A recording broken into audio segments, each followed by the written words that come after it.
The appointed hour has arrived, and I thank you for coming out this morning on missing Valentine's Day breakfast, which I'm sure was important to you. Before we begin the official meeting, I've got a few things to talk about. Those of you who go to regular town meetings always understand.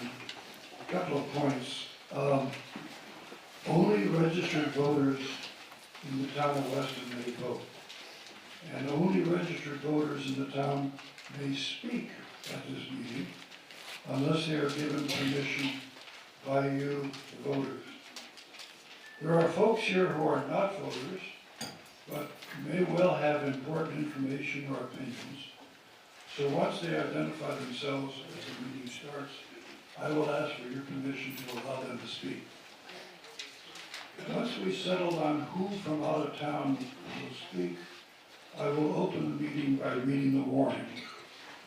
I've heard from a few people a concern about a typographical error that was in the first version of the warning. I consider it immaterial, but if you believe that the 17,000, whatever it was, error was material to this meeting and you wish this meeting not to occur, you have every right to move that this meeting be adjourned. Hearing none, the warning that I will read is the warning that was corrected, and the yellow copies are the ones that you have.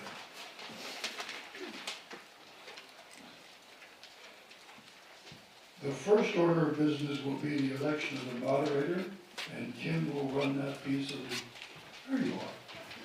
Kim will run that part of the business, and assuming that you agree to allow me to continue as moderator, I will then move to read the warning. And the Article 2 is the reason for this special meeting.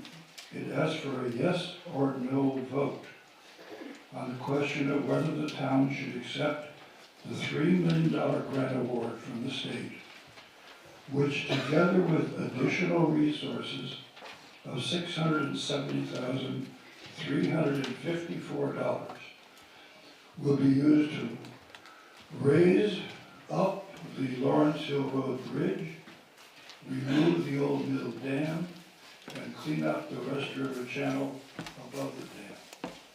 I will ask for a motion and a second to move Article 2 to the floor for debate. If you move it to the floor, it does not mean you necessarily endorse it. It's just to get it in front of us so we can talk about it. Chris Morrow was asked and agreed to do a PowerPoint slideshow, which you can see on the screen in front of you. It covers the chronology of what has been going on for the last couple of years that led up to the application for the grant. And it covers the details of the project that will be covered by the grant. His presentation will come up after we move Article 2 to the floor. I'm going to ask, when he finishes, I'm going to ask the select board if they would like to speak. And they will speak starting, I believe, with the chair of the select board, Denny Benson, and then the vice chair, Jim Linville, and other members of the select board, should they choose to speak. I'm going to try to keep everything down to 2 to 3 minutes, which may be a struggle, I understand that, but I may give a little warning when the time limit is approaching, let's put it that way. I'm then going to ask the select board as representatives of the institutions, I'll call it that, who have been directly affected by the flood. I'm going to ask them if they would like to speak to the voters. And once we have heard from them, I will open the floor for questions. James, am I getting feedback or? Okay. I don't hear anything. Do you hear something? Okay. There's just a tiny ring, but I think it's okay. Just keep it close to your mouth, please. Okay, thank you. I'm going to see if we can keep this meeting so everybody can hear. If we had microphones on stands on 2 ends of the building, so that it would be great. if people who want to speak would stand up, get behind the mics, and start to form a line so we can go one at a time. Because as we've known from other meetings, it's very hard to hear people when they are in the back and they stand up. And it's hard to listen to them, hard to hear them. When you continue with my remarks.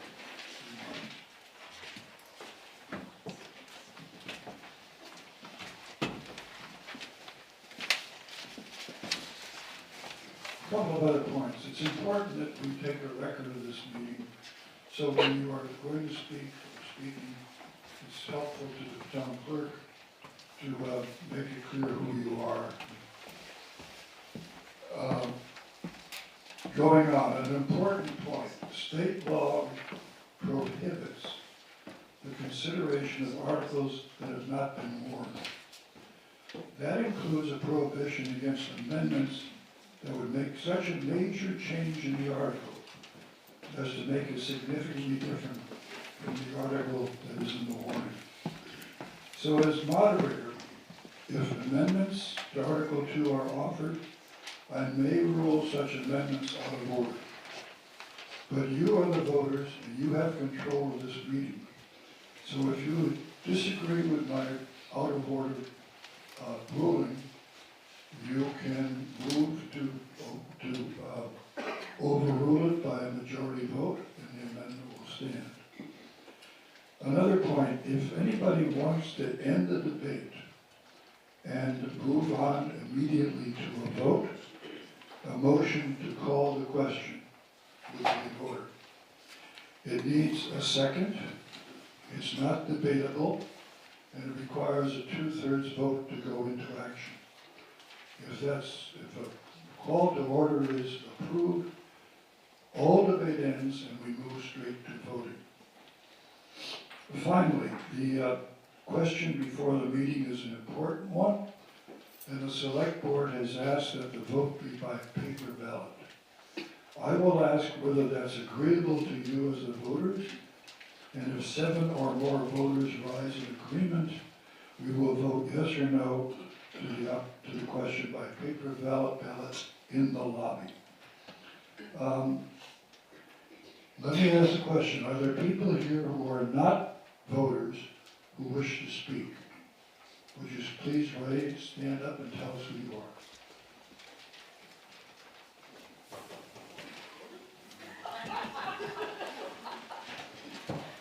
I'm Susanna Geller, Executive Artistic Director of Weston Theater. I'm Anna Stoddard, and I live in Londonderry. I can't understand it. I'm Anna Stoddard, and I live in Londonderry, and I may have some questions. Yes? Brandon Martin, Stone Environmental. I may have answers to some questions that come up. Thank you, Brad. Anybody else? Yes? Alyssa Sabetta, I'm with the Wyndham Regional Commission, and I'll be saying some words hopefully and answering some questions. Okay. Braden and Alyssa are both experts on this question. They are people who did a lot of the work in preparing the application for the grant. Anybody else? Thank you very much. I will now read the warning. Town of Weston, Vermont, warning for the special town meeting. The legal voters of the town of Weston are hereby notified and warned to meet at the Walker Farm Theater, located at 705 Main Street, on Saturday, February 14th, 2026, at 9 a.m. to transact the following business. Article 1, to elect a moderator for said meeting. Article 2, to see if the town will vote to enter into an agreement with the state of Vermont to accept the award of a community development block grant of up to $3 million from the Vermont Agency of Commerce and Community Development, which, together with evidence of other resources of up to $670,354, will total $3,670,354 to be used for upsizing the Lawrence Hill Road Bridge and the removal of the mill dam. Article 3, to transact any other business relating to the foregoing articles that may legally come before this meeting, dated at Weston, Vermont, the 14th day of January, 2026. February. No, Oh, it was issued in January. oh, sorry. Sorry. Um, Article 1, to elect a moderator for the meeting. Ken? Oh, I'm right here. Sorry. Are there any nominations for town moderator? Barbara Wood, I nominate, Wayne Grandberg. Are there additional nominations for town moderator? Hearing none, all in favor say aye. Aye. All opposed say nay. The ayes have it, and you've elected Wayne Knott. Thank you. May I have a motion? Let me read it again. Article 2. To see if the town will vote to enter into an agreement with the state of Vermont to accept the award of a community development block grant of up to $3 million from the Vermont Agency of Commerce and Community Development, which, together with evidence of other resources of up to $670,354, will total $3,670,354 to be used for upsizing the Lawrence Hill Road Bridge and the removal of the mill dam. May I have a motion to put that on the floor? So moved. And who are you? David Raymond. David Raymond has moved the motion. Is there a second? Jeff Brown has seconded. The motion is completed. Those in favor say aye. Aye. Any opposed? Okay, the show will begin. Chris, are you ready? As I said earlier, Chris has agreed to present a slideshow that, can you all see the screen? Anybody who can't? Ken, can you see it from there? Okay. I think we should move this back.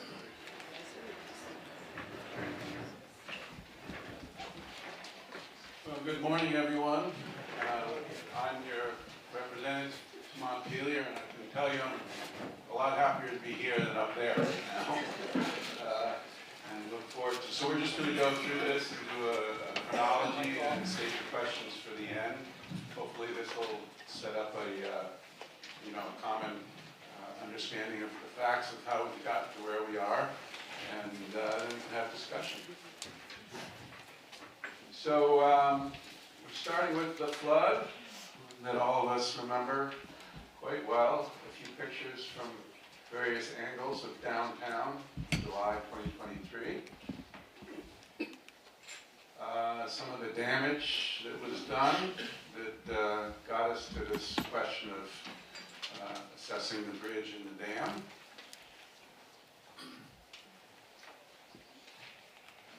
So after the July flood, the Select Board and the Wyndham Regional Commission worked to get funding to work on flood resilience issues. And in January of 24, the Select Board created the Flood Resilience Committee, led by Jim Linville, to advise the Select Board. And that comprised of these folks here: Jeff Brown, Mike Neff, Susanna Geller, Will Freeman, Jennifer Probst, Deb Granquist, Linda, David, Travis, Wayne, and Joanna. And they've been working hard over the last few years on these issues.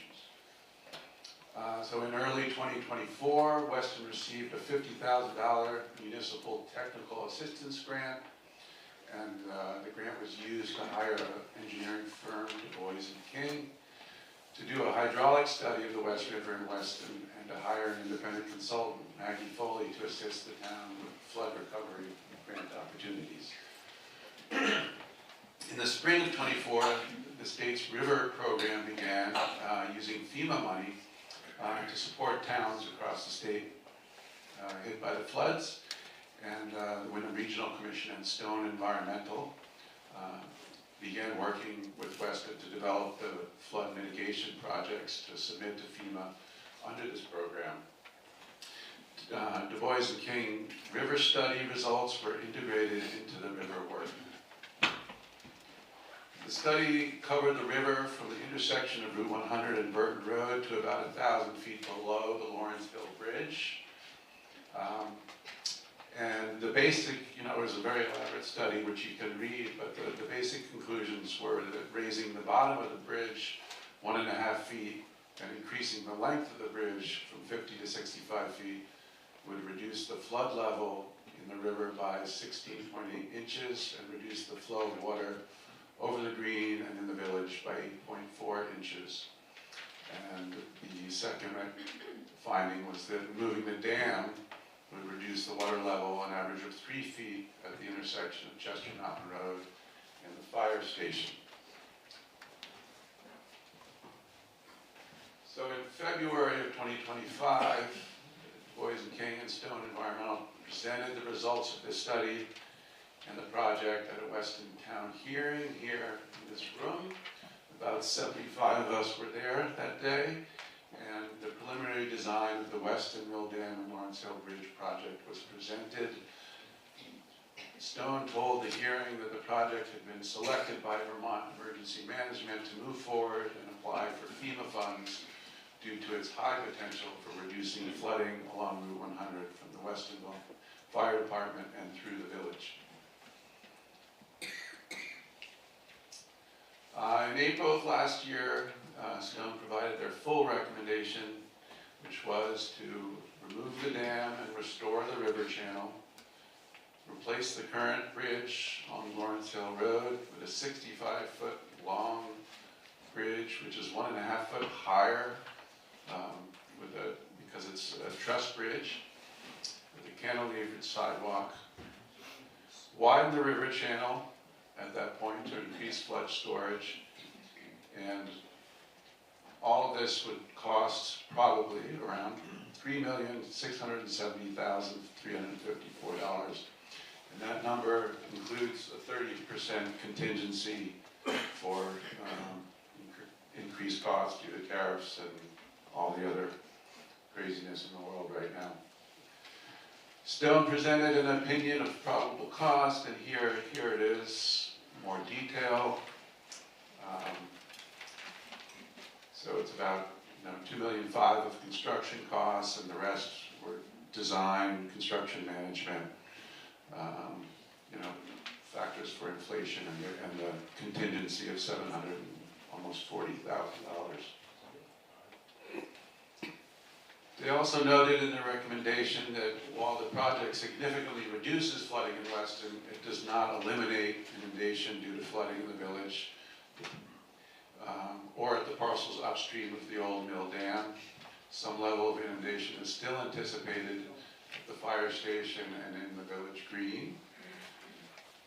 The Wild Memorial Library improvements need to be resurveyed to maintain access to the library. The proposed design includes raising a portion of the gabion wall, regrading the access and parking area, and adjusting stormwater and drainage infrastructure if we put in a longer bridge. The proposed design includes replacing or retrofitting the dry hydrant at the bridge and replacing or retrofitting the cistern at the fire station to retain access to the water. This is a before and after visual presentation of if the dam that's current and if the dam were removed. That's an image of what it might look like with the street bed restored. This is an example of the bridge that is recommended by Stone Environmental, and you can see because of the design of the bridge, there's less underneath it, so there's more room for the water to flow underneath. On the funding side of things, there's been several attempts. In April, our FEMA application for funds for the projects was unsuccessful. Then in June, the project was submitted for a congressional earmark. but the project was not selected at that point. Then in August, the Vermont Department of Housing and Community Development received $13.5 million in new federal funding for projects in flood-impacted areas across the state. The department announced an open round of applications for community development block grants, and Weston was eligible and applied. On September 23rd of last year, the Select Board held a required hearing to consider the Stone environmental recommendations and decided whether to apply for the new federal funding. At the conclusion of the session, the board voted to move forward with an application for $3,670,354 to remove the dam, upsize the bridge, and improve the river channel. The board promised to share information with the community, and if Weston was awarded the grant, get community feedback on whether to accept the grant or to decline it. On December 12th of last year, Weston was awarded $3 million of that total $3.6 million to remove the dam, upsize the bridge, and improve the stream channel. However, a condition of the grant is that the town must provide an additional $670,000 above the $3 million to match the budget in its application. Weston can also reduce the scope of the project or the cost of the project to fit within the $3 million award if we so choose. After receiving the grant notice award, the Select Board voted to hold a special town meeting today. At this meeting, the town will decide if we will vote to accept the $3 million grant award and add an additional amount of $670,354 to come from other sources to upsize the bridge, remove the mill dam, and improve the river channel. On January 21st of this year, the Weston Community Association Board of Trustees, who owns the dam, affirmed pursuing the funds from the dam and bridge grant for the removal of the Grist Mill Dam on the West River.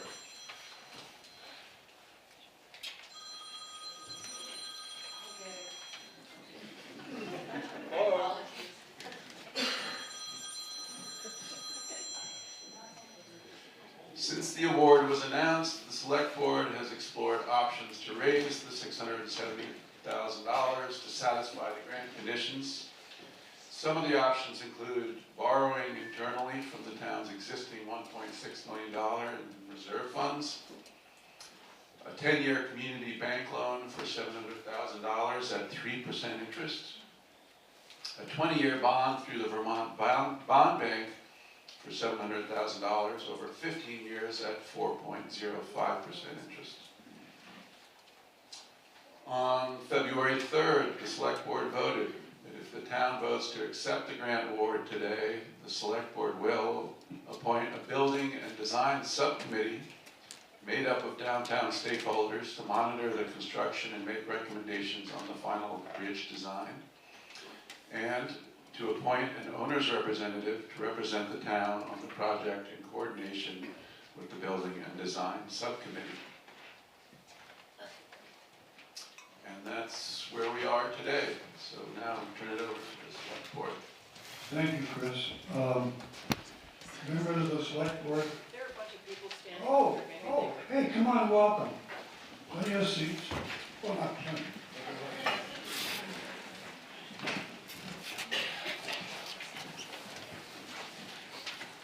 How about the folks over there? You want to take a seat? You want to stand? Your choice.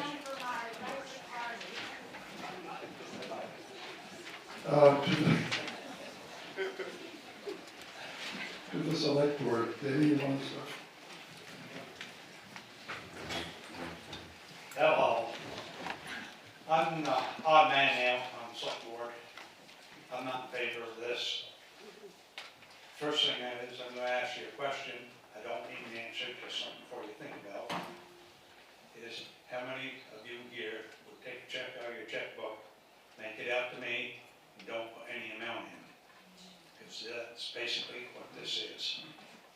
When we apply was informed no tax money would be involved. Well, now you're asking for a round figure of $700,000.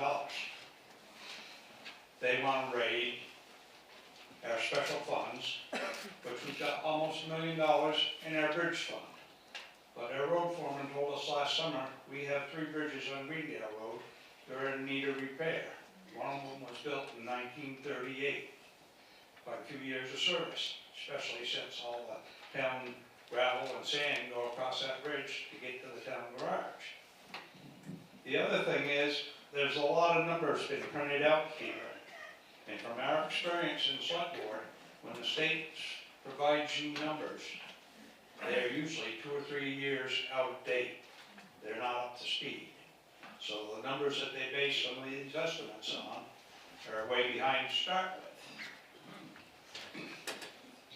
I do not believe, honestly, that this project can be done for the money they've applied for. Using a little common sense, the bridge on Route 100 North was replaced, I'm going to say, about 8 years ago. That was $1.1 million when that was done. And there wasn't a lot of side bank work done, like will have to be done by the town office on this one.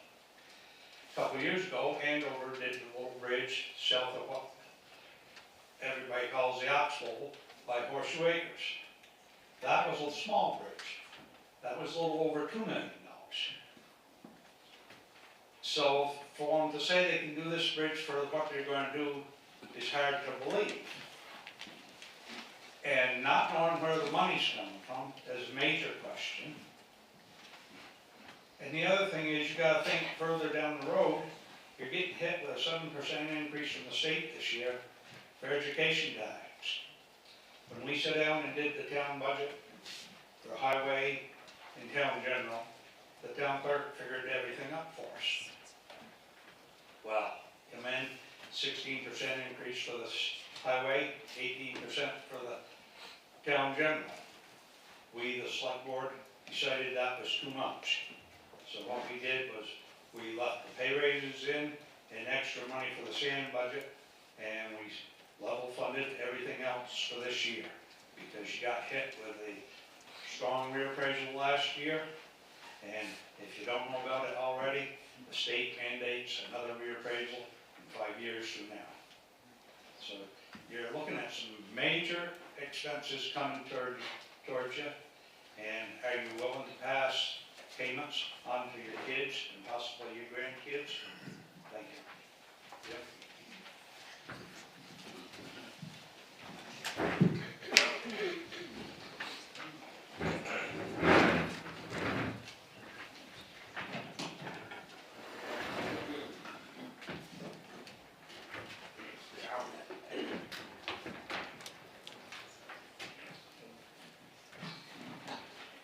So hi, I'm Jim Linville, Vice Chair of your Select Board.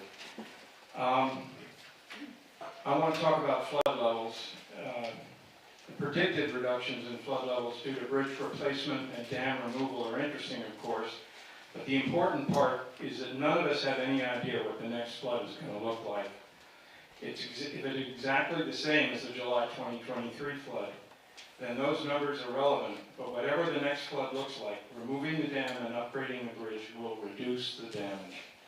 Don't forget, in August of 2011, when Irene hit Weston, in the downtown area there was flooding in the green, but when the waters receded there was only minor damage except for the playhouse basement, which was hardly minor.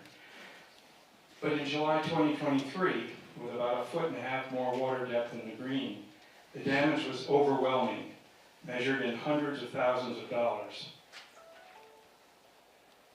Destroying the Lawrence Hill Road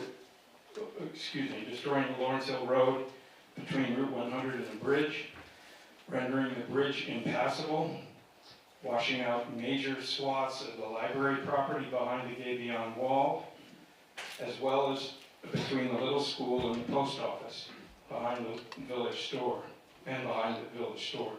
So small reductions in flood levels can produce major reductions in flood damage. Turning to the bridge, I've heard 4 main concerns about replacing the bridge. First, the replacement bridge will be a truss bridge that is ugly and will block library access and sight lines. 2, a replacement bridge will be so high that access to the library will be compromised. 3, a replacement bridge will be too expensive. And 4, the library will have to close during the replacement. These are valid concerns.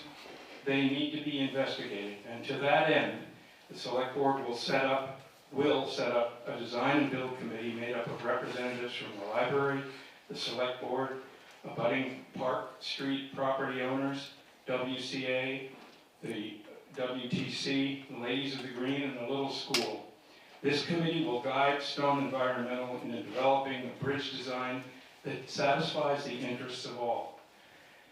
I can't emphasize enough that the replacement bridge does not have to be a truss bridge. It can be the same design as our current bridge. But in any case, if a suitable design cannot be achieved, then I'm confident that the committee will recommend that the bridge not be replaced. And I'm equally confident that the Select Board will follow that recommendation. Note that the grant administrators have agreed that if a suitable design cannot be found, the design fees will be covered by the grant. And parenthetically, I deeply believe, that trusting people working in good faith will be able to find the best solution. And if that solution is to leave the bridge as is, so be it. Speaking of the next flood, if you Google major floods in Vermont in the last 100 years, here's what comes up. 99 years ago, the Great Vermont Flood of 1927. 88 years ago, the Great New England Hurricane of 38. 53 years ago, the flooding of June 28th to 30th, 1973, which is what led to the replacement of the Lawrence Hill Road Bridge and the Gabion Wall. 15 years ago, Tropical Storm Irene. 3 years ago, July 10th, 2023 flood, which is what did that. And 2 years ago, in 2024, sorry guys, another July 10th flood. It didn't hit us, but it inflicted massive damage further north in Vermont. So, was the July 10th, 2023 flood a 50-year flood, a 15-year flood, a 5-year flood? Statisticians might answer this question looking back, but looking forward, no one knows. But for the sake of Weston, I believe we should lean towards safe and avoid sorry.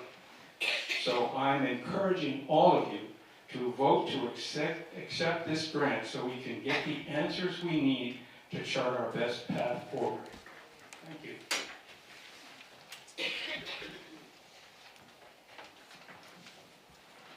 Other members of the Select Board, would you like to speak? Linda? I'm not going to climb around to the podium, it's a little tight up here.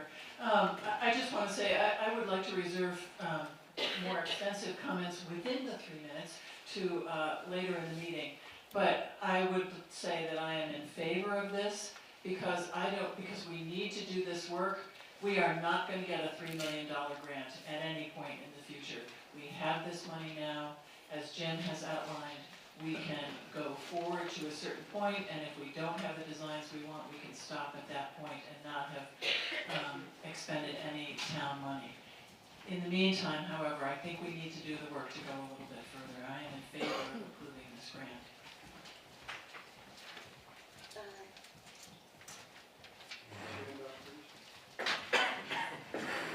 Hi, I'm Katie Fitzpatrick.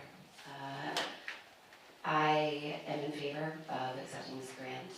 I really think about how much we could be spending when there is another flood. It's unpredictable, and if we can do something now to understand as a community that this is going to happen again, and at least we have the opportunity to embrace this time and this money that was given to us and make a change. We're a historical town with modern issues, and greatly in favor of this. I don't have much to add because I think everything's been said, but to Jim's point, I think one of the most important things we just heard is that there's phases of this project. So just like when we first started talking about this, we said if we get to this point, we'll get in front of everyone and be able to speak about whether or not we want to move forward. Well, we're going to continue to have those options. So, I think that's a really important point. And the numbers are still preliminary to a certain degree, but there's a 30% contingency in that number too, so that speaks to our favor. And guys, the bridge is 50 years old. I'm not an expert on bridges, but it's getting near the end of its lifeline. And to Katie's point, or Linda's, I'm not sure whose, we're not going to have another $3 million handed to us in the near future that I can see. So that's my thought process. Thank you. It's now time for the folks who represent the organizations that were directly affected by the flood to speak. Jeff, would you like to start and use the mic, please?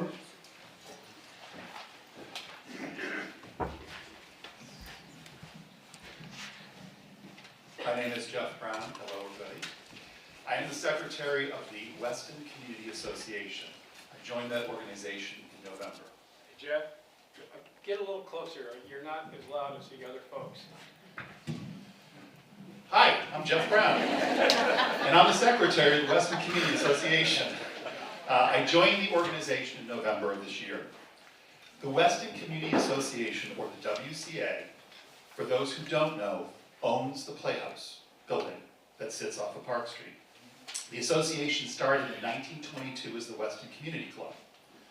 It also owns the Farrar Museum, the Crafts Building, the Mill, Cold Spring Park, and the dam. The Weston Theater Company, or the WTC, in the past rented the Playhouse from the WCA. That represented the vast majority of our income as an organization. And just to say this, we are a nonprofit 501c3. The current board, or the current board of trustees for the WCA are focused on the following. So I'm kind of pre-announcing something or getting ahead of our big fund drive that will be coming up soon. We want to restore the Playhouse fully to be an operational theater again. The restored Playhouse will be far more flood resilient thanks to the great work that's happened by the WCA Board of Trustees and also a gentleman named Mike Savage. Our goal is to once again be the large stage for the Weston Theater Company's summer productions. Our goal, once restored, is to be a year-round performing arts center and educational center. Regarding the arts, we intend to run motion pictures, present bands, cabarets, comedic performances, speaking engagements, etc. Our focus will be on quality entertainment to the broadest possible audience. Our goal, once this is restored, is to also be an educational center focused on the arts as well as our adjacent historical buildings, which are also managed by the Weston Historical Society. We plan to launch a very large capital campaign in the next several months. The Playhouse represents the only opportunity this organization has to turn around financially, and I want to be very clear. We are in dire financial straits.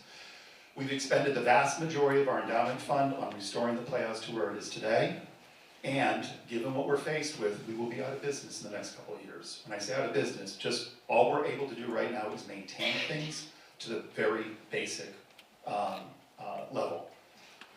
As an organization with very clear eyes, we have looked at the dam, and again, we are the owners of the dam, and have recognized that it represents a threat to our sustainability as an organization and to our town. I say this based on the following.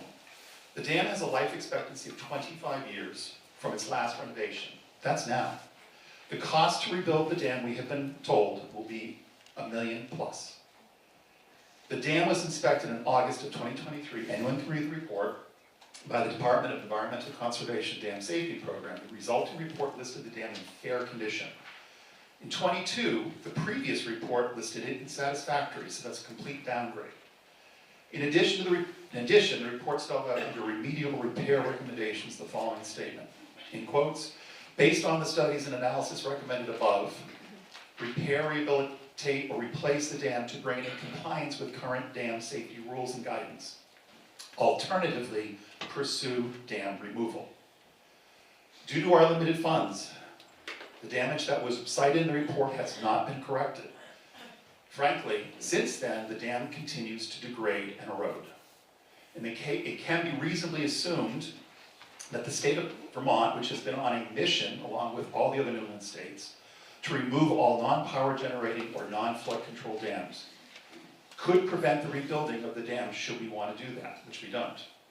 This was the same in the case of the Cold Spring Park, for those who remember that used to have that, pretty little pond up there. The WCA had pursued rebuilding that dam. Was in the 11th hour when they were told by the state, we're not allowing it. It needs to be completely removed. Our insurance brokers have indicated, since the dam is not insured, in order to get a policy for it, the policy would cost us $25,000 to $50,000 a year. The work done by the D&K Associates for the Weston Flood Resiliency Committee, that I'm also on, clearly showed us significant benefits to the upstream properties with the removal of the dam, not to mention the environmental benefits. You also saw in the picture that under that dam there's a fairly large outcropping of rocks, so therefore I believe very strongly, and I think you saw in that picture, that the beauty of the dam, although not the same, will still be beautiful to look at and be nearby. Not to mention the benefits upstream that will happen as a result of the removal, and not to mention for those who like fishing, the improvement that will happen there.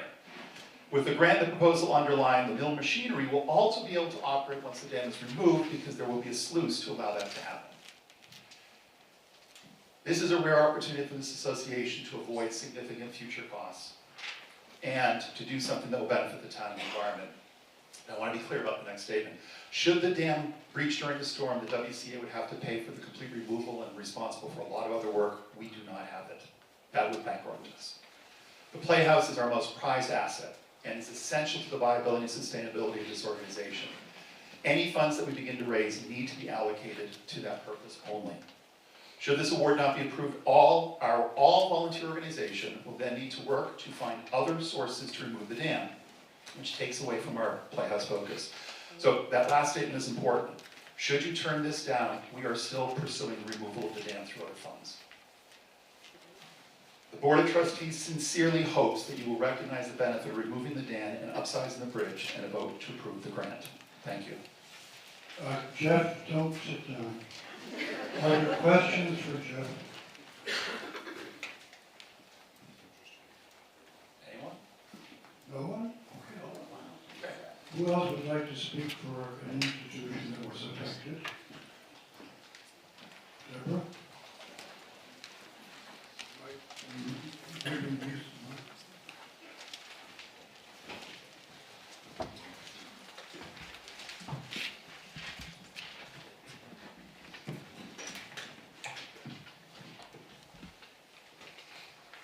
Hi, everyone. Can you hear me? I'm Deborah Granquist, and I'm deeply involved with the Weston Library. As a trustee and fiduciary, my job is to watch out for the library. And my concern, which you've heard a little bit about today, is the potential impact of the bridge on the library. As most of you probably know, the library is in the midst of a major building project that has been in the planning stages for over a decade. It is essential to me as a trustee and as an individual that the bridge project does not compromise all the work that we have done. If the bridge project goes forward, I want to make sure that it does not impede access to the library, and the library will remain in conformance with all of its permits and the requirements of our federal grant. I'd like to read to you from a letter dated April 24, 2025, from Stone Environmental, the firm that did the engineering work on the bridge and the dam project. The work that you have heard is 30% done. Quote, the proposed preliminary designs and cost estimates totaling $3.6 million are based on a contact colonial truss bridge with a cantilever sidewalk. The bridge type and design will be finalized in coordination with project stakeholders during the final design phase. The letter from Stone Environmental goes on to say, to maintain access to the Wilder Memorial Library following their renovations and bridge replacement, the proposed design includes increasing the elevation of a portion of the gabion wall, regrading the proposed access and parking area service of the library, and completing stormwater and drainage infrastructure adjustments. What the letter does not address is what will be the impact of the work on the library, including how long it might take and whether and for how long the library might have to close. Last spring, the library was assured, by Stone, that the specified Pony Truss Bridge was only a placeholder. We have since learned that the truss bridge is included in the grant, and any changes to the bridge will have to be paid for by the town.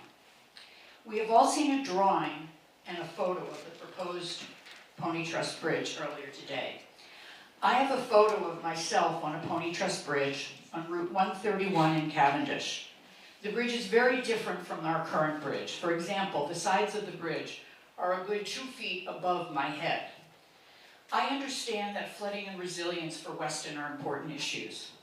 As a part of the damage, as you saw in the photos, there was a little damage to the library driveway, which did cost $7,000 to repair. But my goal, and the goal of the library board, is that if the town votes today to go ahead with the project, the library will have a seat at the table as the design and construction of the project progresses, and that any costs associated with keeping the library safe and up to code will be paid for out of the grant and not become an expense of the library. Thank you very much. In the last row, Susanna, Can I speak from here? I need to come down here. really talk loud. No, I think Regina, I need to come down, sorry.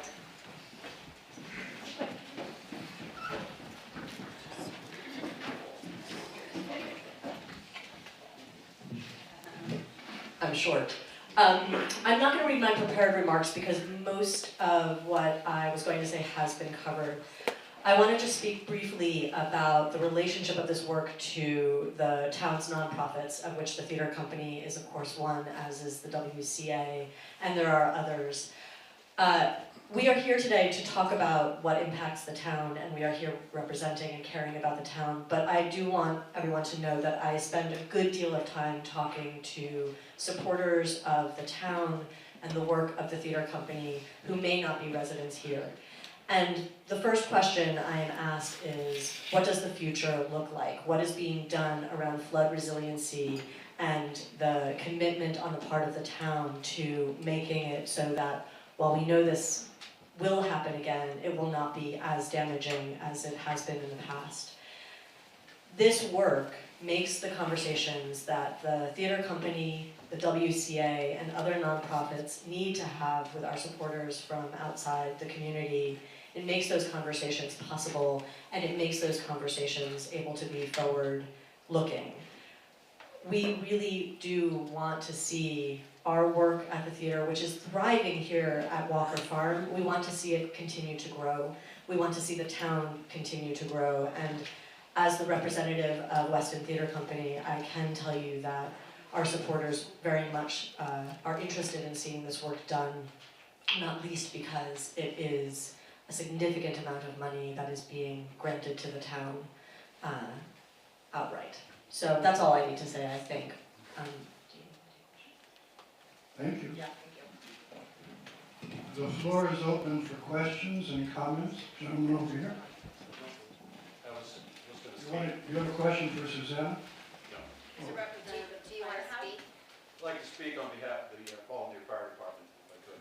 Oh, good, it's even better, good.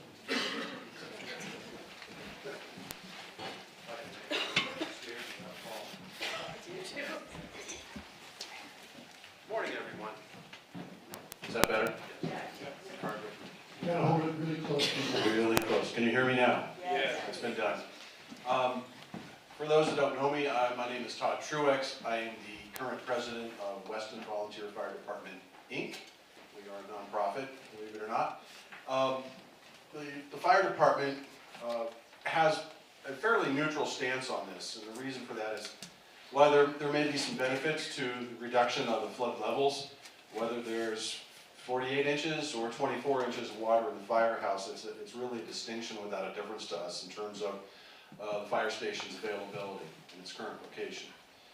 The only thing we would say, however, is, you know, if this project moves forward, it's absolutely critical and essential that we maintain both during the project and post-project, that we maintain access to the two dry hydrants, one which is located at the Lawrence Hill Bridge currently, and the other one is a cistern located right next to the fire station. Currently, those have both been tested in the past year. We've got somewhere north of 400 gallons a minute of flow, and that would be our absolute minimum requirement that would need to be maintained if these were remediated or replaced. You know, it's absolutely essential that a fire station has access to water. In rural setting, you know, water is very difficult to obtain. It usually requires a lot of mutual aid, and you know, any disruption or interruption of that is going to put just about everything in town at risk should there be a fire incident. So, if I have anything else to add. The other factor there, of course, which does affect everyone in town, is if we have disturbance to access to our water, it's also going to affect our ISO rating for the town, which is going to impact insurance rates townwide for all property owners. So that's our stance. Just wanted to make everyone aware of where the fire department lies on this. Questions for Mr. Truitt? Yeah, I would, Brendan, I think it would be.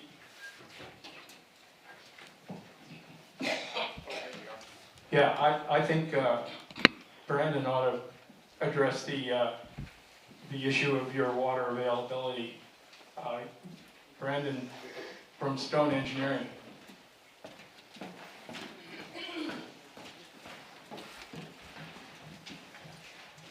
Hey everybody. Ultimately, as a result of the project, we'd be replacing the current 2 dry hydrant locations with buried dry hydrants. They'd be larger cisterns, perforated or otherwise large concrete tanks with holes in them, backfilled with a series of different sized aggregate to make sure that those don't become sedimented in, so the water can still actually get into those tanks. And it would be buried below ground, you know, either within the river or within river's floodplain, so they're below the groundwater table and always full of water that can be accessed. We've had this done on other projects, most recently in Wilmington on the Beaver Brook, and we worked with Troy Dare from VACD to make that happen. Can I ask you a question?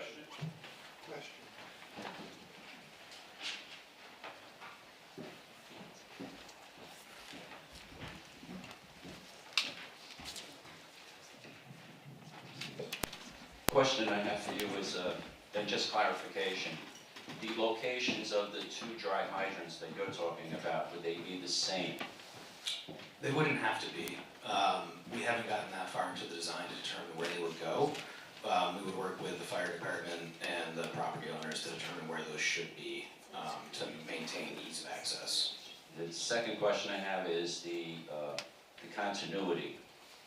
In doing any kind of project, there's usually a disruption, and the water source is incredibly important. This past summer, we've had incredibly dry period, and what we usually count on in terms of other dry hydrants, that went down dramatically. We have major, I would say, fundamental areas that we look at and that are high priority. Walker Farm, the Playhouse, the country store. Those are high population areas, so we need a continuity of water. So that has to be guaranteed in whatever happens. Any disruption could create a major catastrophe if that were to arise. So I just want to bring that to your attention. Yeah, I appreciate it. I think in this particular instance, that would have to be priority number one. We have to establish those water sources prior to any other disturbance, definitely before we take out or modify the existing dry hydrants. And those could be temporary dry hydrants that would then be relocated at the end of the project, or if we determine a permanent location for those that can be established prior to dam removal or bridge replacement. But yeah, we definitely do not want to do anything to impact the ability for the town to access water for flood or for fire damages. Thank you. Other questions from, yes, I want to emphasize even more. could you come back, thank you. I don't think the town understands how much water we need at a major fire. We've talked a little bit about the playhouse. The playhouse burned one time. Many of you don't know that, but the playhouse burnt down one time, and we want to maintain that playhouse, how important it is. We need water. 400 gallons is the minimum. Two hydrants is only 800 gallons a minute. If we lose those two hydrants, there is no more water around. Londonderry can't supply it. We got to come from Ludlow. You go up to Slauson Road, and they have a pond up there. The neighborhood didn't maintain it. There's one down at the soccer field. They didn't maintain it. There's one. You people don't maintain your your little ponds. You're supposed to maintain them. That's your responsibility. It's not the fire department's responsibility to maintain those ponds. They don't work. You got to get on your butt, off your butts, and maintain them. And if we lose these two ponds, there is no water. We cannot put out a fire without water. Water, water, water, water. Doesn't matter how much we train, how hard we work, if we don't have water, and if we lose that dam, there's no damn guarantee that we're going to have water. You can't guarantee that we're going to have water. I don't care what you say, you can't guarantee it. We lose that pond, that dry hydrant at the firehouse, you got to make sure there's a water flow in that river. And the one by the bridge, the same thing. You folks, you got to understand, we got to have water. Lots and lots and lots of water. We don't care, we bring in Ludlow, we bring in Mount Holly, we bring in Londonderry, we bring in South Londonderry. They are only bringing in 1,000 gallons at a time. And if that playhouse lights up, this place lights up, we don't have enough water to put out the fire. So think about your ponds in your neighborhoods and get together and get them fixed and think about the water if we take out that dam. Thank you. I'm just going to run the mic so that people don't have to go. I'm just running the mic so that people don't have to come down. Why aren't you nice? Regina? I'm Regina Downer, and I'm asking a question for clarification about what it means. I think, Linda, you mentioned this in your opening speech. What happens, how do you go forward with the project, but then at any time you can hold back on the project? I didn't understand that, and can you please explain what that means? Because once we're into the grant, it seems like we're in with both feet, but then we get to stop at any time. So, and the other second part of the question, if I may, is yes, the library is certainly affected, but can you explain a little bit about what happens to the people on Lawrence Hill and Landgrove Road and how that access will be available to them to get to their residences when the the bridge is being worked on? Thank you.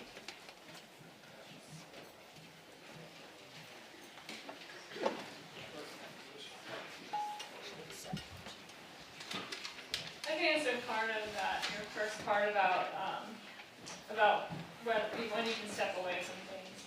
So at this point, this money is highly competitive. This project beat out 30 other projects. This money will be reallocated if it is not chosen by Weston to go forward. Basically, by April 2nd, we need to let DHCD know, that's who the money's coming through, what the intention is of Weston. If we intend to go forward with the whole thing, or if we intend to go forward in some other way. So we do, if we express that the intention is to go forward with the whole thing, then they do understand that there may be a point through the design process where it is decided that we can't, the design for the bridge is not attainable, and that we can step back at that point. But we just need to let them know our intention by April 2nd.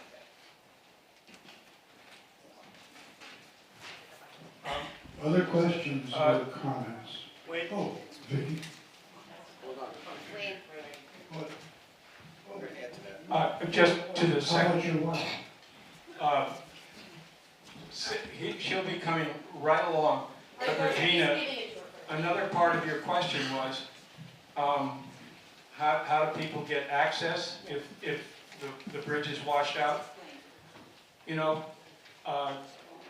Priory Hill Road down to Greenville, it's, you know, the same way when we rebuilt the church on the hill, the retaining wall there, and the same thing that happened when we had the flood. You know, the bridge is washed out, you have to drive around. Does that answer your question? It does. Thank you. The first part didn't get answered, but yours did. Thank you. Ms. Linda? Hi, I'm Vicki Linville, Weston resident. I have two comments. One is the Playhouse building has its arms around the heartbeat of our town. It's one of the most beautiful buildings in the entire state. And I think the fact that the WCA is working hard to hang on to that building and to support its existence is essential. And I, for one, recently talked to an artist who has worked in that building, who says that building has so much soul. That's all I have to say about that. I care deeply about that building. There's not a person in this room, I believe, who thinks that a pony truss bridge is attractive. And I think that we can solve this. I personally have spent a lot of time on the existing bridge recently. I've walked up and down, I have measured things, and I have imagined lots of ways that we can build a bridge that does not look a lot different than the bridge we have right now, but which will do the job that we need to have done. And the fire department, I hear you loud and clear. I believe, as a member of various conservation organizations that deal with rivers and their care, I believe that removing the dam will improve the situation in our town and in the river, because there will be a beautiful plunge pool right south of the current dam, and that will be very beautiful. And rivers, we messed them up a couple hundred years ago when we built all these dams. They need to be restored to their natural boundaries. And this is healthy, and this is good, and this is manageable. And we have lots of people who can talk to this issue. And I'm done. Thanks.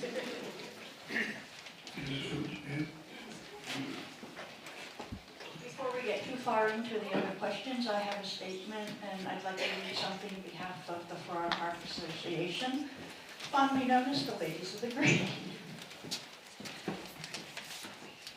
I'll just say right here. I think we can all agree, in addition to the Playhouse, the green is truly the heart of our town. We nine old ladies spend an awful lot of time with TLC, with our noble trees, and the grass, our historic fence. And as you could see by the photograph, we were very much impacted by the flood. However, as soon as it receded, we didn't have a lot of long-term damage to the park itself. We had met and discussed this, and I do have a resolution to read, but very much about the construction and how that would impact the dust, for the leading up to, from Park Street to accommodate the bridge, that how much damage that potentially can do to our trees, our roots, the grass, that would be really impactful. most of the flooding that we noticed was also caused by a large tree with a 6 to 8 foot root base that got lodged in the bridge. And a couple of feet concern, again, does that out for 8 inches of relief warrant the impact caused by extensive construction? I will read to you a resolution that we came up with about a week or so ago. Therefore, be it resolved that the Board of Trustees adopts the following resolutions. Farrar Park as an institution shall remain neutral with respect to the February 14th special town meeting vote on whether to proceed with the town project. Nothing in this resolution shall be construed as limiting the rights of individual trustees to hold or express their personal views.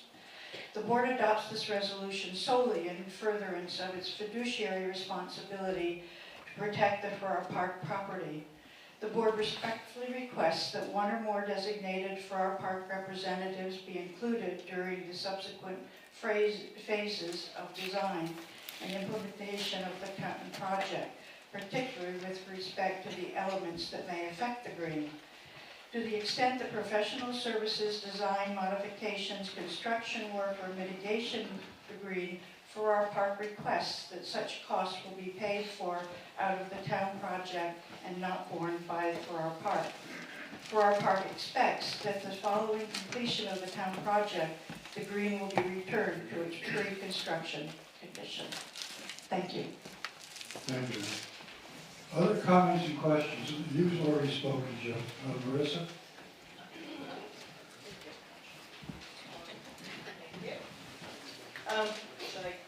I'm Marissa Bolognese. I wear a lot of hats here in Weston. One hat is the manager of the hub, and I can tell you as a business owner that that flood was devastating. I mean, not only because business was stopped for weeks, but because of what we saw happen to our neighbors. And I don't think we ever want to go through that again.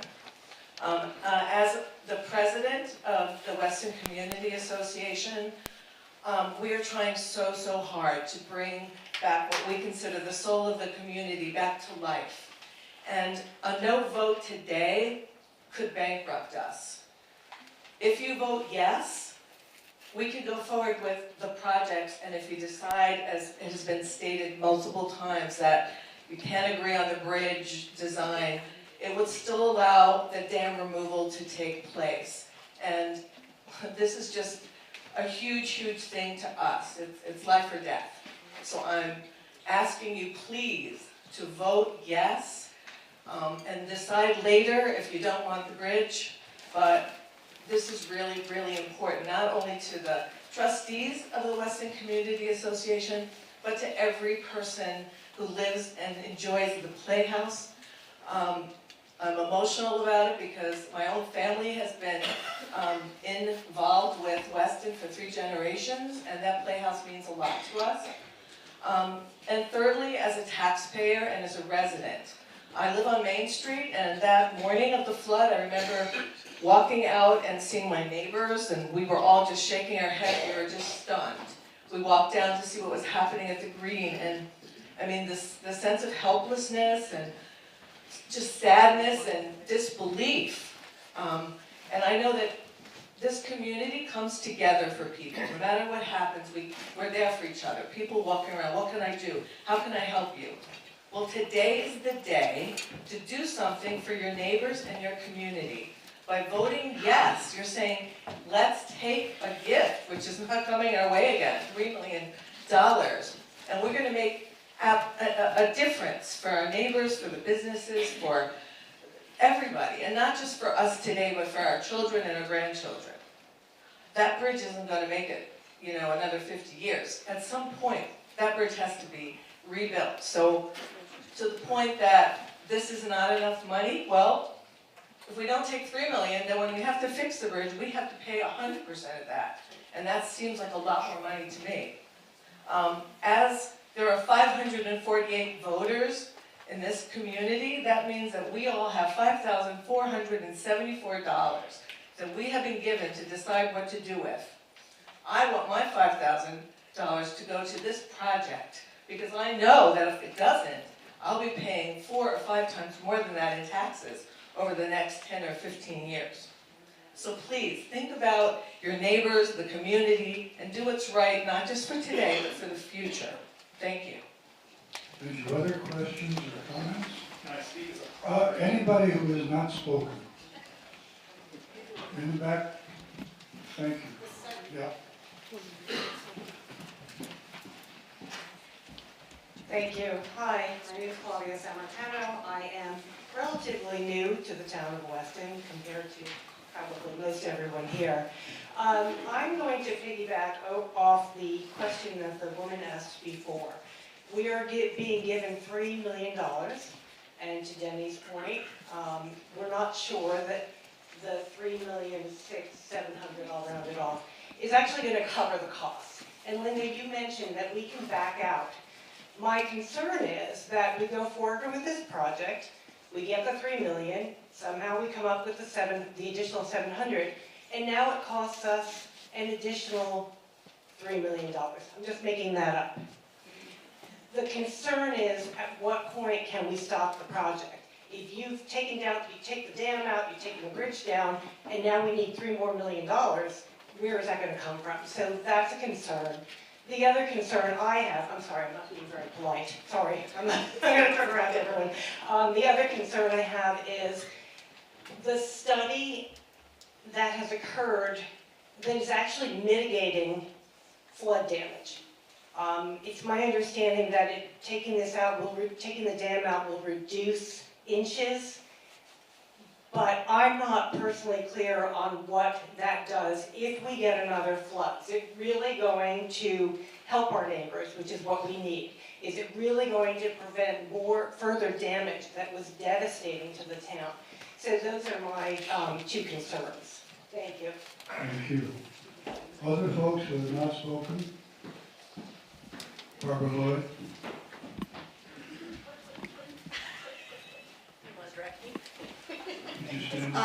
Barbara Lloyd. Jim has said about the bridge. Can we split this vote? The warning says this money will be used for upsizing the Lawrence Road Bridge and the removal of the Mill Dam, which sounds like if we vote yes, it's for both of those. If we vote no, then we don't do anything. And we don't need an amendment to change this, do we? Jim, help. To the rescue. Barbara, I'm just to restate what I said in my remarks. The select board will set up a design and build committee, which will have representatives from the library, the ladies of the green, Annie, to your point, homeowners, the theater company, the little school, and WCA. And as I said, they are going to work with Stone Engineering to develop, this is talking about the bridge now, to develop a suitable design for the bridge that satisfies the criteria, the concerns of the ladies of the green, of the library, of the little school, and you know, and if a suitable design can't be developed, then that design build committee will say, hey, we haven't been able to develop a design that will solve these problems, and therefore we're not going to recommend a design.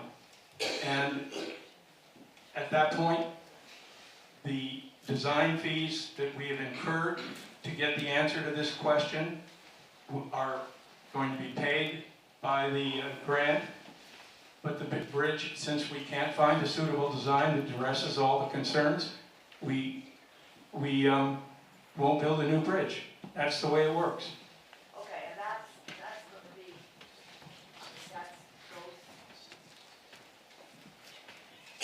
that will be in this vote, that will be in the minutes, that will be, That's, yes. okay, all right.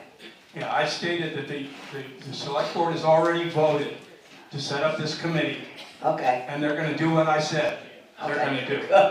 Or else, right? Well, they will, yeah. Thank you very much. Jean, did you want to speak?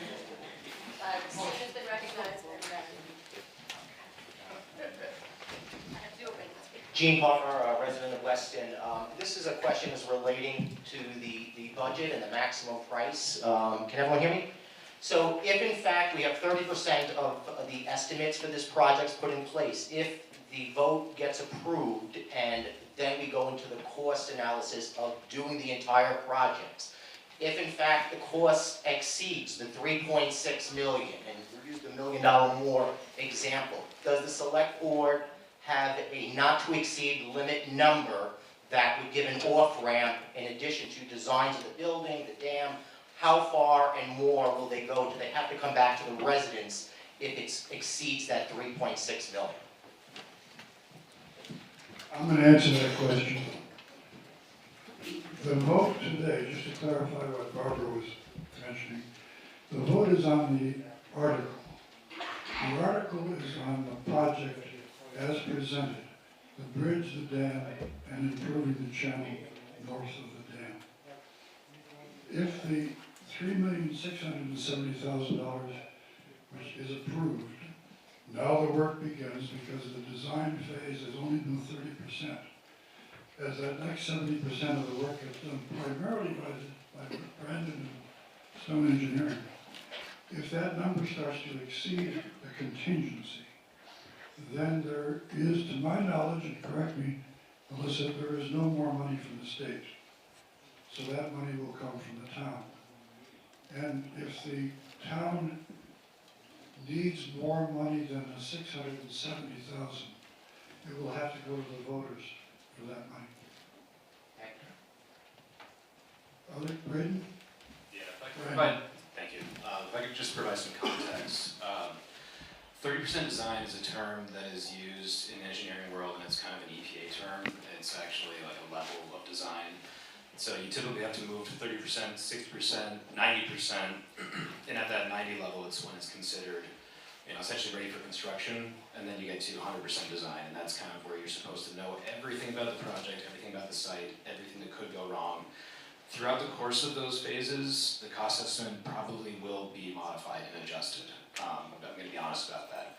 It could go down, it could go up, but as we learn more about the project and what it will actually require to construct the project, we'll be able to refine those numbers and get more accurate, and that's why there's such a large contingency built into that, is as we learn more and do more design work, that number will come down. As we refine what we actually anticipate the project to really cost, that 30% contingency will come down, and that final number will be refined. I don't want to misspeak for somebody like Alyssa, but if the project is looking like it's going to exceed the available budget, there are other opportunities for additional grant funds as well. And I think the project team would be more than happy to go to bat for the town to help, I guess, reduce that financial burden on the residents and still make the project feasible and make it happen.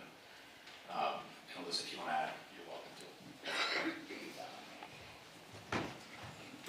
People who have not spoken. Alyssa's going to add. Did you want to add? Well, I would just say that the $3 million, we're not going to be getting anything more from DHCD from this grant. That won't change. So yeah, that's it. Yes. I'd like to call the question. Sue? No. I would like to call the question. The question has been, is there a second to the motion to call the question? If that question is called, we will not debate anything further. You will vote to end debate or not to end debate. We require 2/3 of you to end debate. Is there a second to the motion? Motion has been seconded. By whom? The was the second. Blake, Phillips. That motion is not debatable. So those in favor of ending debate right now, please say aye. Aye. Those opposed to the motion say nay. Nay. Pretty close. Those in favor of the motion, please stand.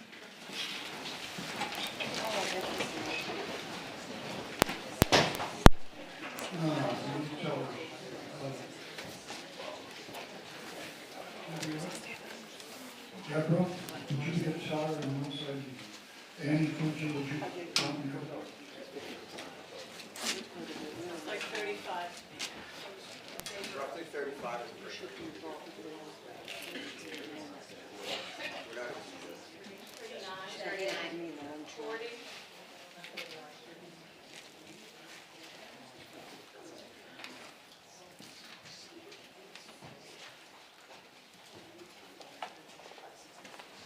We have a total?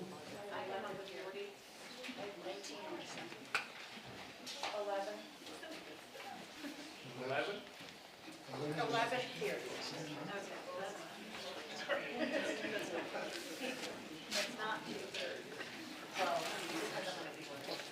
I'm going to say it's not 2/3 and the motion has failed.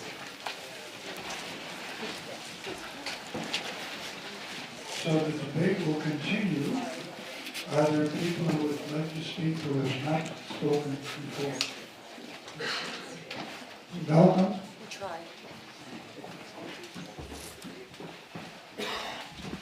Malcolm Hamlin, a couple questions.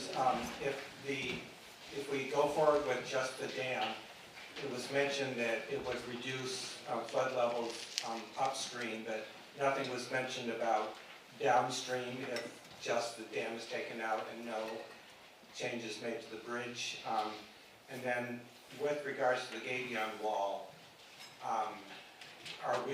is that going to be covered under the grant? And if so, does the Army Corps of Engineer figure into that in any way? It seems to me that they were kind of short-sighted on building a lower Gabion wall than the original. So those are my question comments.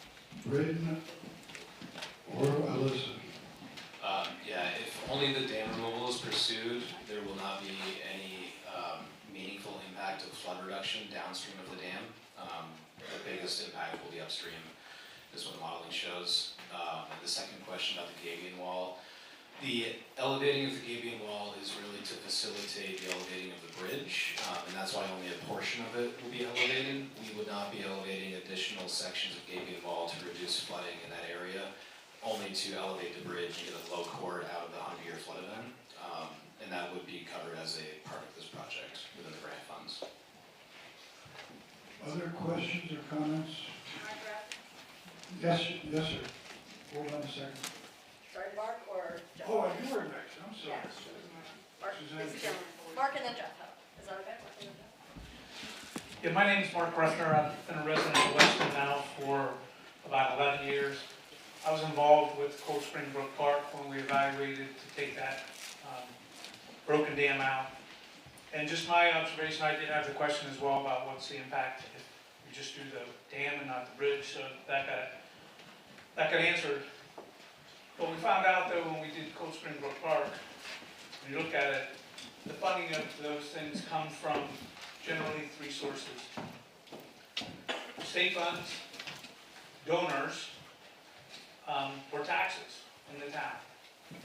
And I would say as a donor in the town of Weston for the last 11 years, there's some donor fatigue that goes on around another repair to the Weston Playhouse. And we'll always want to keep that playhouse. So we have an opportunity to reduce future damage by using $3 million from the state and $670,000 from the town. And I think that that's an opportunity that doesn't come along, and I would be fully supportive of accepting the grant and moving forward. Way up there, hold on. Thank you all for helping me get my steps into that. Jeff Lennox on Dale Road. I'm a retired hydrologist by chance. I was heavily involved on Cold Spring Brook Park, more on the technical side and helping to explain what was going on there. A couple of thoughts I have, and I really want to address the fire department. The town cannot afford to live with another failed dam, to your point. What I look at in this project on the aspect of the dam itself, that's a controlled project. You can plan it, you can come up with replacement water sources. It needs more study, as was said. If that dam were to fail, the next day you suddenly have no water. And to your point, you have a big problem. Can dams fail? Cold Spring Brook Park Dam failed. So in town, we have a case study of a failed dam. That was not a part of the town's, I don't think, water supply for fire. I don't think there was a dry hydrant there. I don't think so. Okay. But that is a case study for a dam in town that has failed overnight. If that happens to the mill dam, you suddenly have no water, and you have an absolute crisis.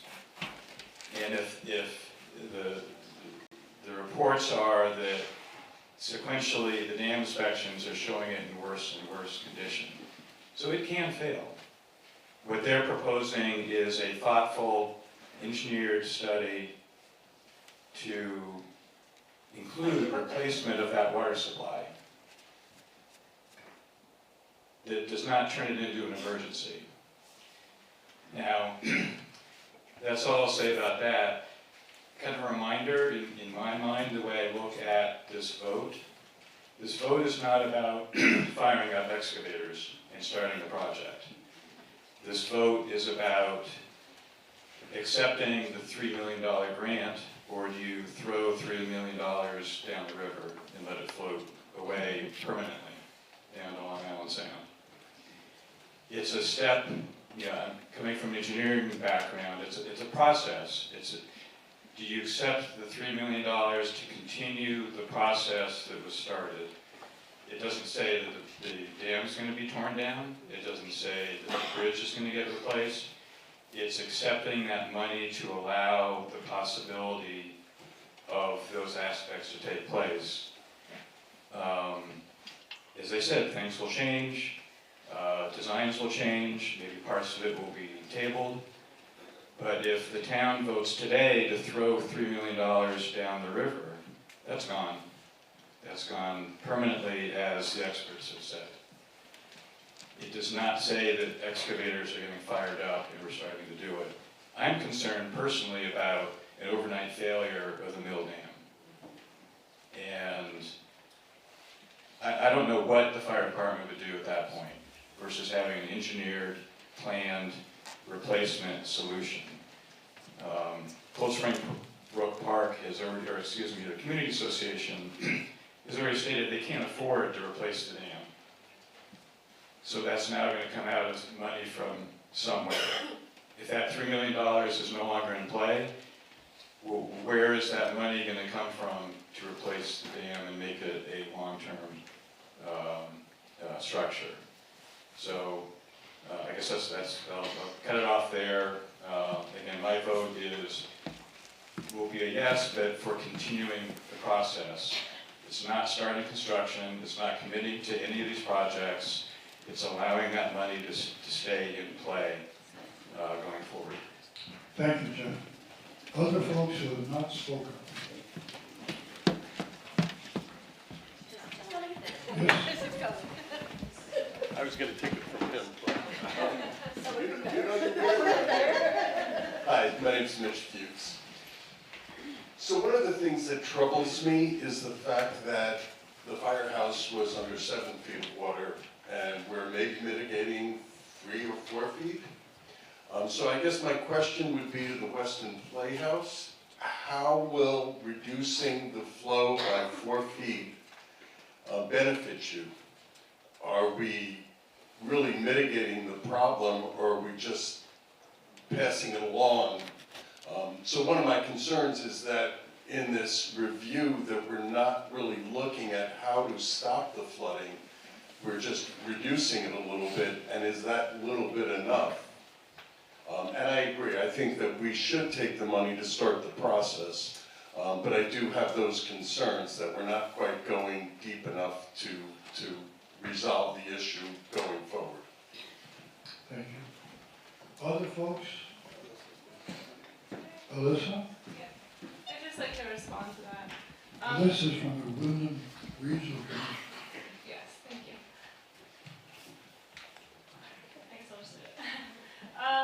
You're right. I mean, there is a level of uncertainty, but what we do know is that this project is the biggest reasonable project that Weston can do to lower your vulnerability.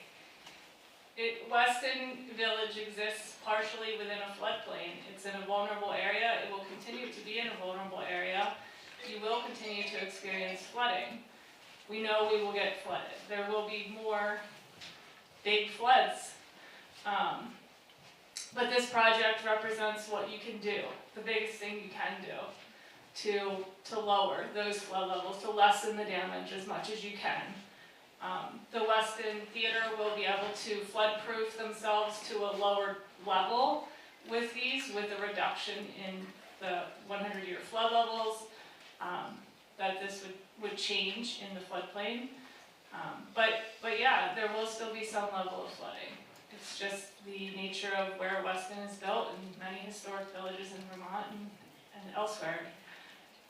But yeah, I think it's just a fact that it is really the biggest project you can do, and this money isn't going to come around again. It's very unlikely within your lifetimes, and maybe mine, that we will see this opportunity again.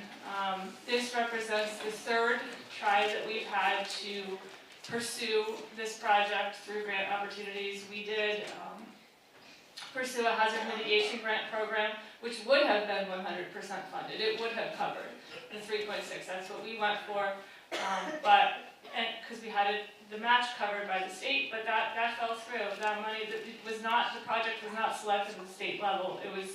The money was too competitive. So that went by. And then we congressionally directed spending forward.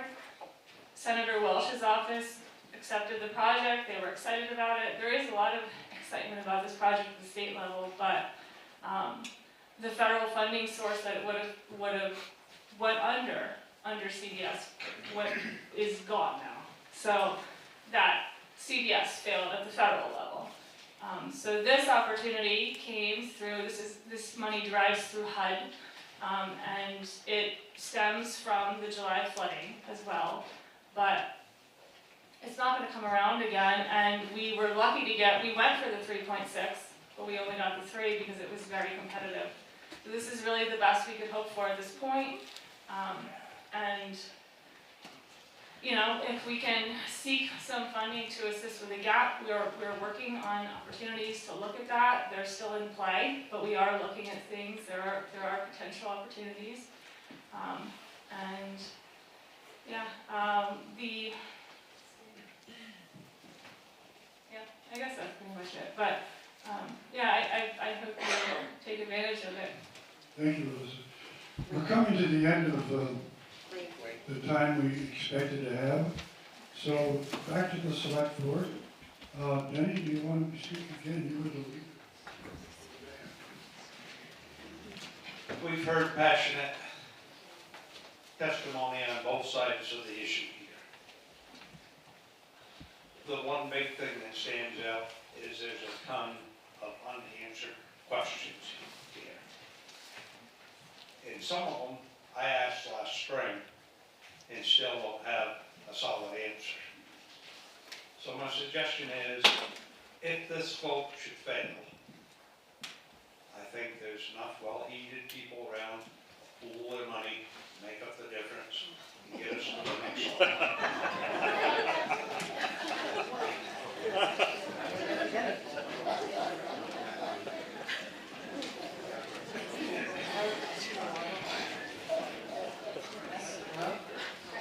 I apologize, I didn't identify myself earlier, I'm Will Sarnioki.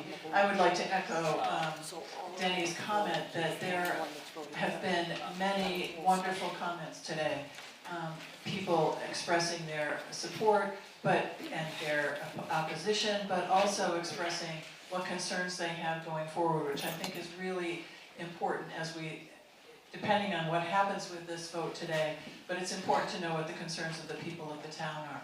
You elected me because you wanted me to represent the people of this community, and I am thrilled that there are so many people here today, so many people willing to speak up and express their interest in this issue. I think that for the benefit of the entire community, there are lots of concerns here, but for the benefit of the entire community, we need to go forward with this and at least go through the next phase and make some decisions at that point about how much further we want to go forward. I am so impressed by Marissa Bolognesi's passionate statement about how important this community is to all of us. And I just want to remind you of that as you make your vote. So thank you. Other members of the select board? If the people who want to speak again are going to say the same thing they said before, Jeff, you're going to say something new and different? Okay. So I apologize to the moderator trying to speak before, but the difference now is where I live. I am myself and Mark are the lucky people who live at 4 Park Street, next to the bridge. We faced $430,000 worth of damage with this flood. On top of that, we were told by the state, who headed the Rivers Department then, that upsizing the bridge was the most significant issue for us. So as a neighbor, and as someone who's put his attention to this town planning commission flood committee, this program, I hope you will think about neighbors who experience that. The second and last thing I'd like to say is that we're experiencing death by 1,000 cuts in this town right now.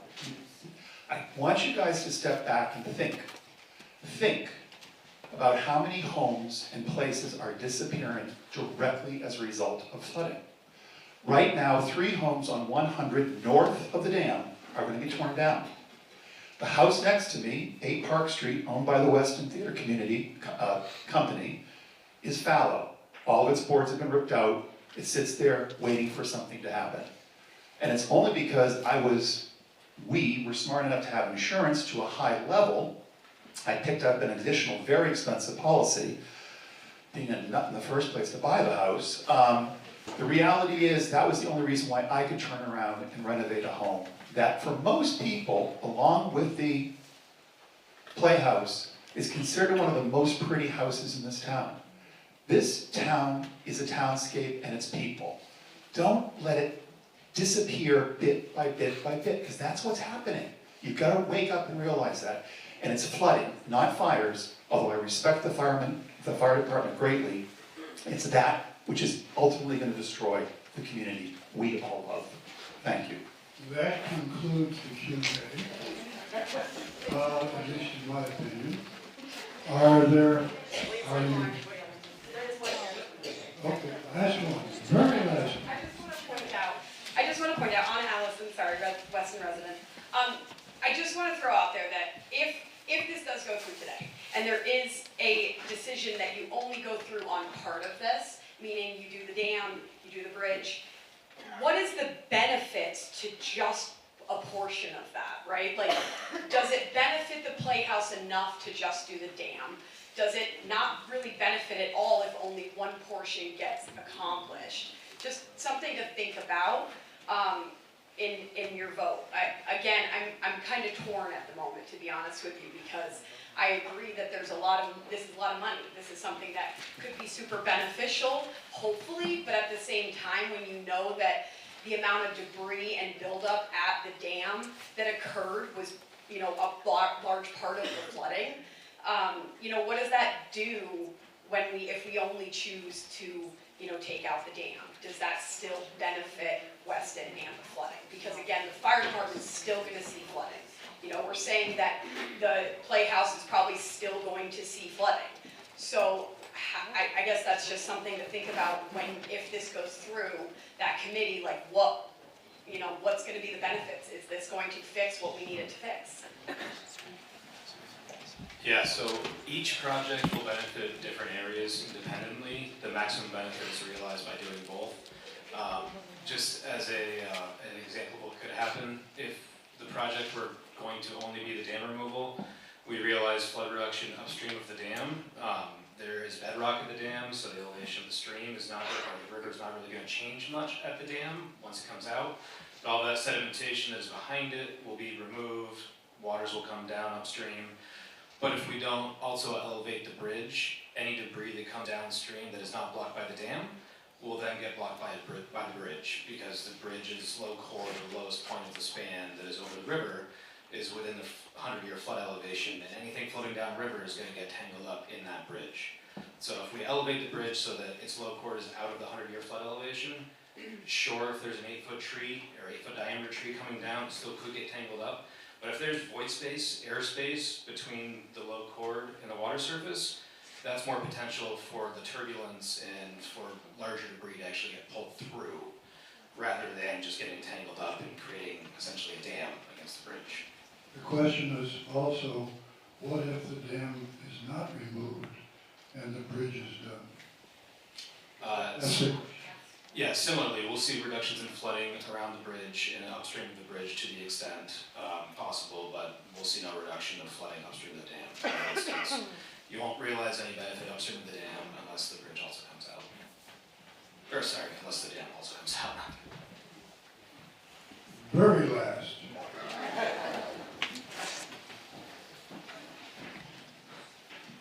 Hello, I'm Deborah Cobley. I'm a resident of Weston. I'm really offended by what you said, Danny. I am not a well-heeled person in this town, and I frankly don't think anybody can cough up $3 million and some change. I work in my retirement to keep myself afloat. Passing up this money would be idiotic. We are not, no one is rich enough to come up with this on our own. I don't care if you're a well-heeled person or not, but most of us are just regular schmoes like me. And I really want a yes vote for this, because of all the things that have been said here today about our residents, about our businesses, about all of the communities, about all of the things that mean anything to this town. This is it. We will not get another chance. Do not blow it today. Okay. Two hands up. Lisa? Missy? Yeah, sure. There. Don't fall down. Don't fall down. She's so excited. Forget about our. Thank you, Nikki, for the glasses. My name is Lisa Yerusha. I was on the select board about a year ago, also on the resiliency committee. And we have had several meetings about this for the public. We are asking the same questions over and over and over again. And I do not believe that we have any better answers today than we had 1 year ago in March when I gave up my seat. That's number one. Number two, to say that there will never be any money again means that the federal government and the state will never look at Weston again with any funding. That's incorrect. There will be grants. It may not be this year, it may not be in 3 years, it may not even be in 10 years, but there will be grants in the future. So I take offense to the fact that this is a one in a lifetime. Yeah, maybe 10 years, maybe 15 years, I don't know, but I am positive that money is just going to not stop going to Weston. So that's the grant money. The second part that I take offense to is, I was on the select board when we voted to not exceed what the grant money was. $670,000 more going to this project it just negates everything that we did on the select board to say, if the money is there and it will pay for these projects, move forward.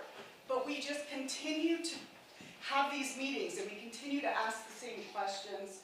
It just makes me shake. I'm just shaking because I'm just so frustrated. I do not mind whether we move forward or whether we don't move forward with the whole project or a partial project. However, the will of the people has to be what this is. It is not, I want to look at something pretty, I don't want to look at something pretty. This is functional, form and function.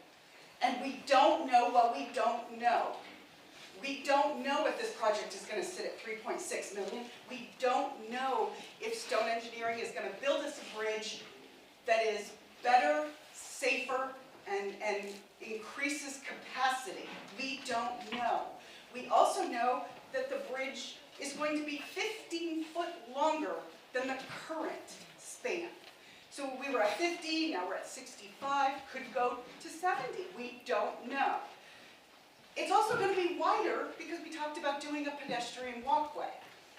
Where's that width going to come from? If you raise a bridge 1.5 feet and you span it out, does it leave a dip? Does it leave a hole? What does it look like for the town office? What does it look like for the little school? What does it look like for the library on the other side? So, rant over. I am sitting here saying, I don't want anyone to continue to tell me we won't ever get another grant. I have been doing the FEMA paperwork for the last 2 years of my life, and it cost $99,000 to repair Lawrence Hill Road in front of and above the Lawrence Bridge, the bridge that we're calling Lawrence Hill Road Bridge, right in front of the town office, $99,000. And guess what? It's a state aid highway. And Vermont AOT paid it, $99,000. We didn't pay a dime. The firehouse, if they get 5 feet of mud and silt and slime, and we only reduce it by 3 feet of water, they're still going to have mud and slime in that building. It costs the same to clean up 6 inches of slime as it does to clean up a foot of slime. Also, the town has insurance, and the insurance paid all the expenses, remediation for the fire department also. I just want to make that clear. This flood cost the town about $700 to maybe $750 total. All the roads that were damaged, all the culverts that were damaged, the fire department, the little school. I mean, we did this for $750,000. So I'm not negating anyone's personal loss. I'm saying the federal government is there, the state is there. The town even spoke last year about starting a fund and continuing to add to it, like a capital fund, in order to have a little bit of extra should something happen again. So, again, I just didn't, I didn't agree with some of the things that I heard today. I am so sorry, Deb, that you feel offended by Denny, but I sat on that select board, and he is 100% right. We promised the people at that time, if this was going to go over what free money, which free money is not free, we would not do this, and we're right back here again today. Just a quick math thing, which is that, at least I believe you're referring to $700,000+ on the part of the town government. The WCA and the theater company had an additional something like $400,000 expenses. I don't know what the other businesses have, but just to clarify. Just talking about town money, just talking about taxpayer money. Wait, can I respond to that? I'd like to call the question. Yeah, me too. Is there a second to the motion to call the question? Yes, indeed. All right, not debatable. Those in favor of ending debate, stand.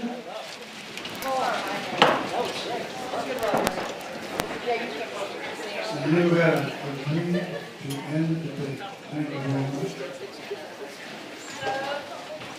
The question now is in Article 2, to see if the town will vote to enter into an agreement with the state of Vermont to accept the award of a community development block grant of up to $3 million from the Vermont Agency of Commerce and Community Development, which together with evidence of other resources of up to $670,000 will total $3,670,354 to be used for upsizing the Hill Road Bridge and the removal of the Bill Dam.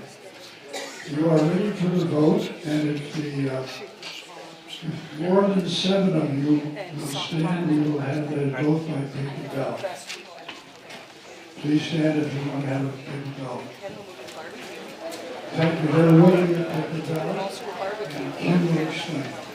Folks, it's a lot of people to process all at once. We're going to try to do this organized method if we can. I'm going to ask you all to come down and go out toward your right.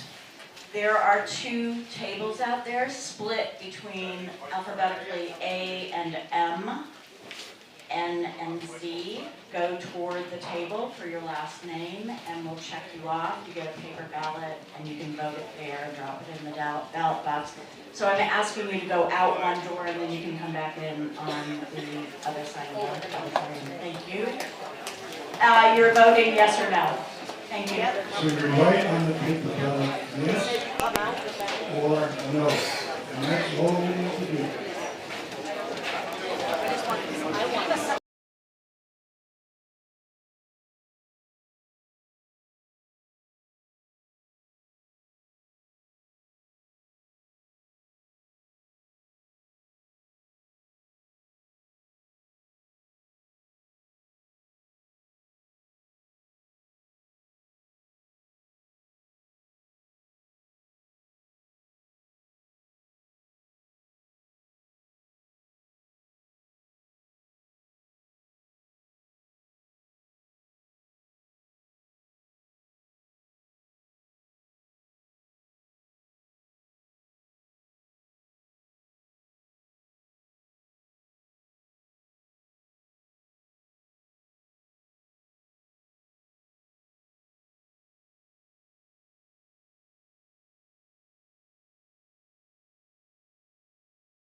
Come hear the results of your vote.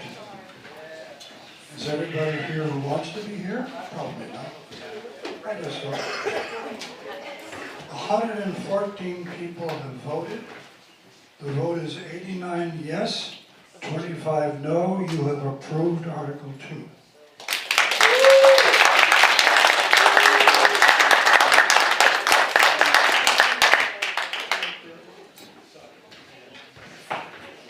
Article 3, you're not done yet. Article 3, to transact any other business relating to the foregoing article that may legally come before this meeting. This is the time to talk about things, but not to vote about things, because no actions can be taken during this other business period. Does anybody have other business they want to talk about? Mr. Moderator, Mr. Jim? Yeah, sure. I would like to thank everybody who came to this meeting and who did the work of building the PowerPoints and preparing speeches and stuff. Hats off to all y'all. So that's all I got to say.